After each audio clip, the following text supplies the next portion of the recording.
ஓம் நம சிவாய.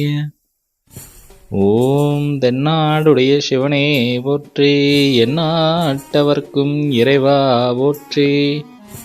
ரொம்ப நாளாகவே ஒரு சிவன் கோயிலுக்கு போகணுன்னு ஆசையாக இருந்துச்சு. ஆனால் ரொம்ப நாள் போக முடியாமல் இருந்துச்சு. ஆனால் கடைசி சரிப்பா அவனருளாலே அவன்தாள் வணங்கின்னு சொல்கிற மாதிரி, வாப்பா வந்து பார்த்துட்டு போ என்ன அப்படின்னு சொன்ன மாதிரி எனக்கு ஒரு சந்தர்ப்ப சூழ்நிலை உருவாக்கி கொடுத்தாரு. ஸோ கடைசியாக சிதம்பரம் நான் இறங்கிட்டேன். இதுதான் பார்த்தீங்கன்னா நான் ஃபஸ்ட் டைம் சிதம்பரத்துக்கு விசிட் பண்ணுறது. வித்தியாசமாக இருந்துச்சு. கோயில் ஃப்ரெண்ட்லேயே பார்த்தீங்கன்னா ஒரு ஓலைக்கூரை அந்த மாதிரி போட்டிருந்தாங்க. கோயில் பார்த்தீங்கன்னா சாமிக்கு வில்வ மாலை சிவனுக்கு எல்லாருக்குமே தெரிஞ்சுதான். சிவருக்கு அந்த வில்வ மாலையை வாங்கிட்டேன். ஸோ கோயில் ஃப்ரெண்ட்லேயே பார்த்தீங்கன்னு வச்சிங்கன்னா பிரம்மாண்டமான ஒரு கோபுரம் இருந்துச்சு. பார்க்கவே நல்ல பிரமிப்பாகவும் அழகாகவும் இருந்துச்சு. அதுக்கப்புறம் நேராக பார்த்தீங்கன்னா பிள்ளையார் முருகர் என்ட்ரன்ஸில் இருந்தார். அவங்களுக்கு ஒரு வணக்கத்தை போட்டுட்டு உள்ளே போனேன். உள்ளே போனதுக்கப்புறம் நம்ம வில்வ மாலையை வாங்கிட்டு பார்த்தா கோயிலில் பார்த்தீங்கன்னா பெரிய கிரவுண்டு மாதிரி அவ்வளோ ஸ்பேஸ் இருக்குது.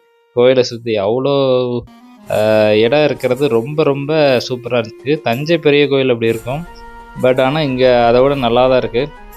ஈவினிங் டைமில் நல்லா இன்னும் அட்மாஸ்பியர் சூப்பராக இருக்கும்னு நினைக்கிறேன். நான் பகலில் தான்.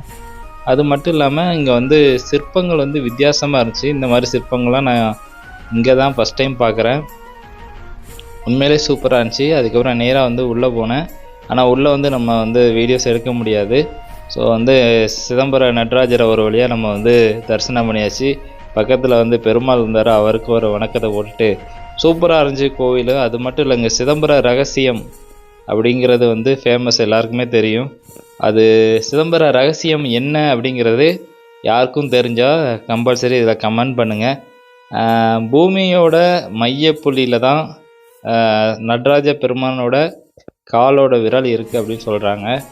ஸோ அந்தளவுக்கு ஒரு வித்தியாசமான நிறைய அபூர்வங்களும் ஆச்சரியங்களும் நிறைந்த கோவில் தான் நம்ம சிதம்பர நடராஜர் கோயில் தான்.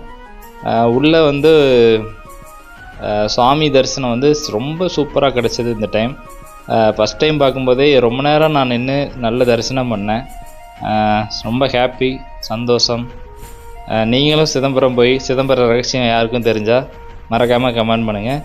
நன்றி, வணக்கம். நெல்லை தமிழாஸ்.